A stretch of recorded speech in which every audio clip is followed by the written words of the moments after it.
ma ñëwee fii man ma liggéey ñëw fii rek jàkkaaroot fii rek sama yaram bi yëpp sama cër yëpp dafa dee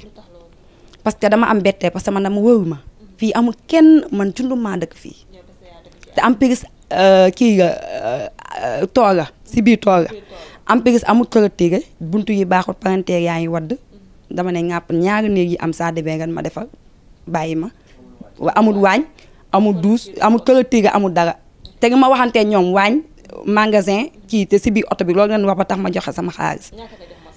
maçon bi 2 millions laa ko jox 2 millions yi 200 mille nga ma si joxoon parce que nee na calculé na lépp liggéey tool après li si des waaw mu 1 million 300 laa ko jox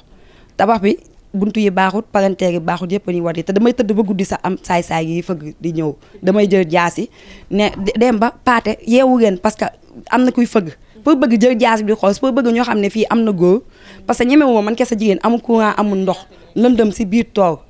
palanteer yi di daanu bunt bi boobu xëy mës naa génn benn jour fanaan sama kër dëkkandoo bi ñëw fekk ñu ubbi sama bunt tegal ma paaka si bopp si taw coiffeuse bi xaw ma ko ubbi moom borom tool bi moom ma woone ma sa bunt bi ubbeeku na ma ñëw gis te ba may dem tëj naa bunt ma ñëw gis ñu tegal ma paaka si ci man waaye kan moo def lii waaye dénk naa sama bopp yàgg parce que de amatuma pexe amatuma maye pour génn fii fay lu yaas aw ma ku ma jàppale yaa ngi dégg man mënatuma liggéey te maa ngi yor doom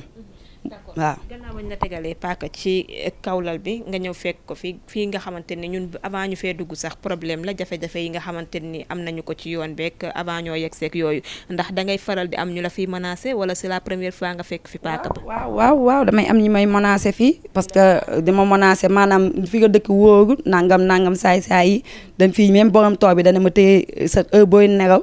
te tëgg di fanaanoo tëgg di bu xew nga woo ma waaye moom si boppam si ba ma ñëwee si aar bi moom si boppam moo ma njëkk a xatal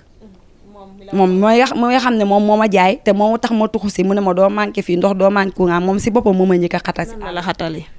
aar bi mooy moom moo am pompe buy dox courant mooy maye ndox bu ma ñaanee ndox par exemple sax du ma nangoo may di ma menacé yooyu noonu di ma chantage affaire yooyu noonu comme naka waaw chantage comme ça mu wax ma dara ma bañ mu wax ma dara ma bañ mu ne du ma nga may ndox. mu wax la dara nga bañ wax la dara ngir fa bëgg a sekk ak yow dala wala wax la dara ngir loo xamante ni entre góor ak jigéen la waaw xam nga rek ñoom buñ la gisee nga wéet rek waaw dañ day xaw a di ñàkk di nga kii wat te man fi ma nekk mën naa ne jigéen naa man kese maa fi nekk waaye ñàkkuma fayda ñoom yabuñu ma parce que nii dangay am caractère boo xam ne sama yumpaañ ba mu njëkkee ñëw ba gis fii moom dafa tiit sax